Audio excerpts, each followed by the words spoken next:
You can now get a 30-day trial to experience The Athletic for free. Visit the link in the description below to try it now.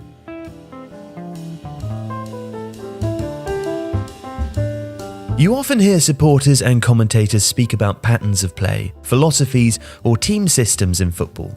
But what exactly do those terms refer to?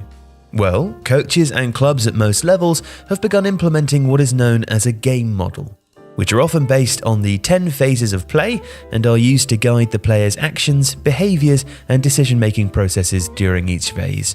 The 10 phases of play are broken down into different categories and subcategories. The 4 main ones are in possession, out of possession, transitions, and set pieces, with each one having its own subcategories. For instance, when a side is in possession, the 3 phases are generally based on the location of the ball.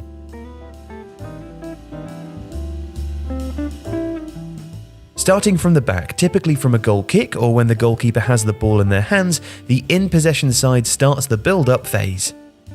They attempt to break the first line of opposition pressure through various principles, such as always maintaining one player extra in relation to the opposition front line, playing with high tempo and few touches, and always attempting to offer both vertical and lateral support to the ball carrier, which increases simple passing options. Once the first ball has been successfully progressed into the middle third of the pitch, the team is then considered to be in the progression phase. Once the in-possession side has arrived into the progression phase, they must then look to move the ball into the final third by overcoming the opposition block. Typically, this can be done by playing the ball around, through, or over the block.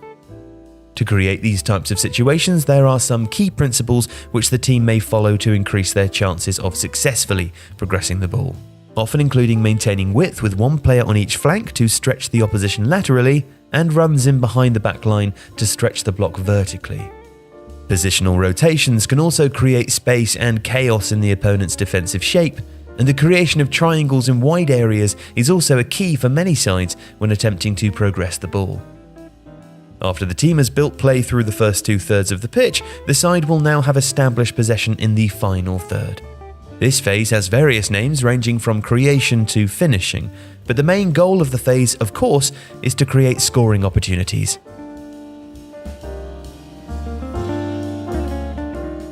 In the attacking third of the pitch, many teams will look to overload the opposition backline by attacking with 5 to 6 players across their attacking line and maintaining balance behind them with either a 2-3 structure or a 3-2 structure.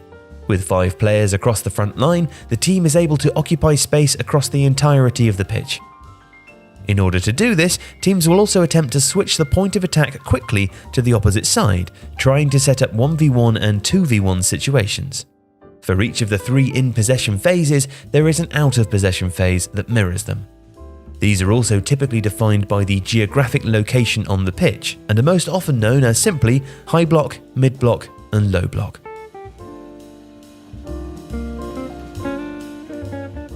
When the opposition is attempting to play out from the back, and the side out of possession attempts to pressure them high up the pitch, they are considered to be defending with a high block.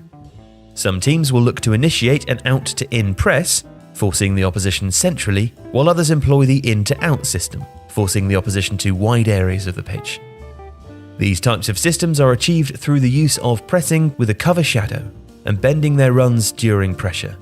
Pressing as a unit and playing with a high and aggressive backline is key to compressing the time and space for the opposition.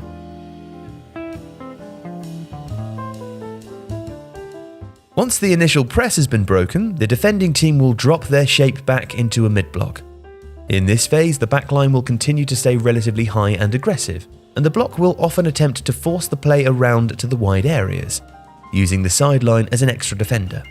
Minimizing space between the lines becomes more critical while simultaneously shifting side to side to try to keep numerical superiority around the ball.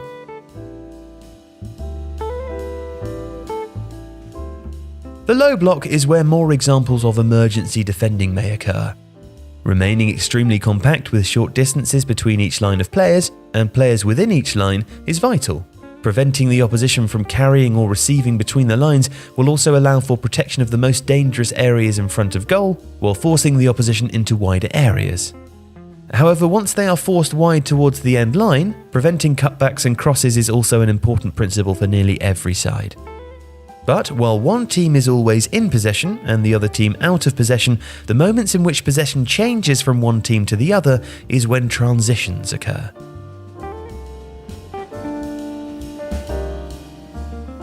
The moments of transition are very quick, tending to last between 5 to 8 seconds. When a team loses possession, they must choose between a few key options which are dependent on the current balance of the team. If players are close to the ball, they are able to quickly counter-press in an attempt to retrieve possession as quickly as possible. But if the team is unbalanced and there are large distances to the ball, the better option may be to delay the ball carrier and return to the defensive shape as quickly as possible. Upon regaining possession of the ball, teams tend to have two options. If the opposition is unbalanced and there is space behind them to attack, the right choice may be to counter-attack quickly towards the goal.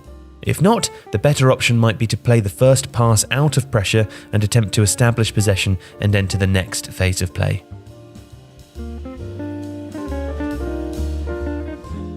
Set pieces, accepted as a phase of play by most, are a hugely important part of the game, though they can often be overlooked. For every attacking set piece, there is of course a defensive set piece for the opposition. These include free kicks, corners, penalties, throw-ins, and even kickoffs. With football becoming increasingly dissected and analysed, principles and sub-principles for each phase will only continue to develop. If you like this video, please consider subscribing to the channel. The Athletic brings you the best sports journalism in the world in a personalised experience, connecting you with the stories and teams that you care about the most. There's coverage of 13 sports, plus direct access to world-class journalists through live Q&As, discussions, and podcasts. Not to mention, it's all ad-free. And you can try it now for free for 30 days by clicking the link in the description.